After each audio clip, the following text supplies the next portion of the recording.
ধন্যবাদ সন্দীপকে।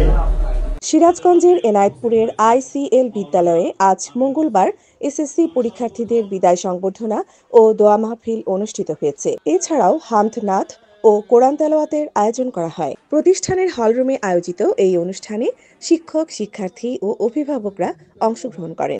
উক্ত অনুষ্ঠানের শুরুতে পবিত্র কোরআন তেলাওয়াত করেন অত্র প্রতিষ্ঠানের শিক্ষক মাওলানা আব্দুস সালাম। সঞ্চালনা করেন মোহাম্মদ মেহেদী হাসান।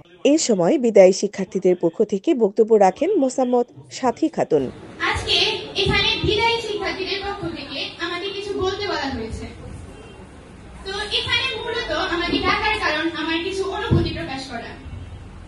সম্ভবত অনুভূতির সংজ্ঞাটাই হবে যা প্রকাশ অক্ষম। আসলে অনুভূতি প্রকাশ করতে আমি কখনোই সক্ষম না।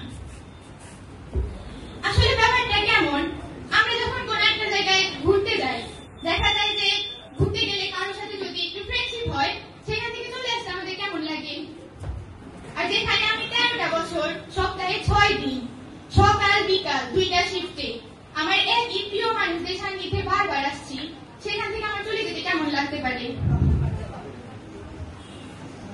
আজকে এখানে বিদায়ের দ্বার প্রান্তে দাঁড়িয়ে আমি বলতে চাই যে এই বিদায়টা আনুষ্ঠানিকতা, সেটা আমিও জানি, কিন্তু আসলে আনুষ্ঠানিকতা না থাকলে সেই কাছে আসা সেটা হয় না। আমরা স্কুলে আর এরকম ভাবে আসতে পারবো না, এসে এরকম ভাবে ক্লাসও করতে পারবো না। হ্যাঁ, আমরা আসবো, কিছু সময়ের জন্য আসবো, স্যারদের সাথে দেখা করবো, ফ্রেন্ডদের সাথেও দেখা হবে, কিন্তু আসলে যদি ডিরেক্ট ইন্টারাকশনটা না থাকে, সেভাবে আসলে কোনো সম্পর্কই থাকে না। যেটা সত্য সেটা সত্যই, সেটা আমাদের মানতেই হবে। সকলের কাছে একটাই কথা, আমরা যেন জীবনে সফল হতে পারি।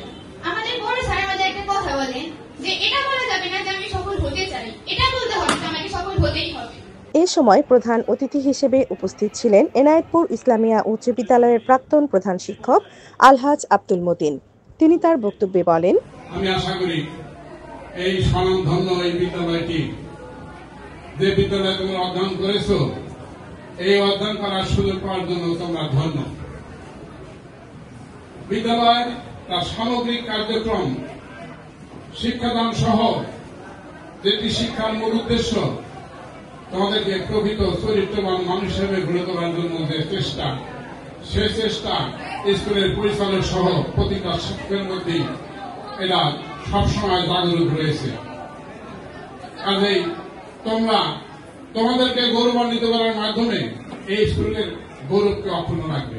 অনুষ্ঠানের শেষে পরীক্ষার্থীদের হাতে শুভেচ্ছা উপহার তুলে দেওয়া হয় এবং তাদের উজ্জ্বল ভবিষ্যৎ কামনা করে দোয়া করা হয়। পরিশেষে অত্র প্রতিষ্ঠানের প্রতিষ্ঠাতা ও প্রধান শিক্ষক এবং উক্ত অনুষ্ঠানের সভাপতি মোহাম্মদ শহীদুল ইসলাম ধন্যবাদ জ্ঞাপনের মাধ্যমে অনুষ্ঠানের সমাপ্তি ঘোষণা করেন। প্রত্যেক কথাকে আমরা হৃদয়ে স্মরণ করব এবং প্রত্যেক কথাকে আমি সহমত পোষণ করছি এবং সবাইকে ধন্যবাদ জানাচ্ছি সুন্দর সুন্দর কথা বলার জন্য।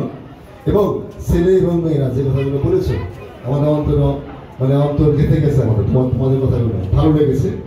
আশা করি তোমাদের যে কথাগুলো তোমাদেরকে আরো কিছু দিতে পেরেছি, এটা আমাদের আরো থেকে সার্থক মনে করছি। এবং তোমরা যখন থাকবে না তখন আমরা বুঝবো তোমরা কি ছিলাম। তোমরা যখন থাকবে না আমাদের মাঝে, তখন তোমাদের কথা আমাদের মনে পড়বে, অনেক মনে পড়বে এবং আমাদের খারাপ লাগবে। এটা তোমাদের কাছে আহ্বান রেখে আগামী দিন তোমরা সুন্দরভাবে তোমরা আগামী দিন তোমরা এগিয়ে যাও। তোমার সাথে আবার কথা হবে। আজকে যেতে অনুষ্ঠান, একটা নামাজের সময় আছে, হুজুর যেতে নামাজ যাবে উনি অনুমতি পারেন। তাই আমি তোমাদের সবাই সুন্দর জীবন কামনা করে সুন্দর স্বাভাবিক জীবন তোমার ভালো করো।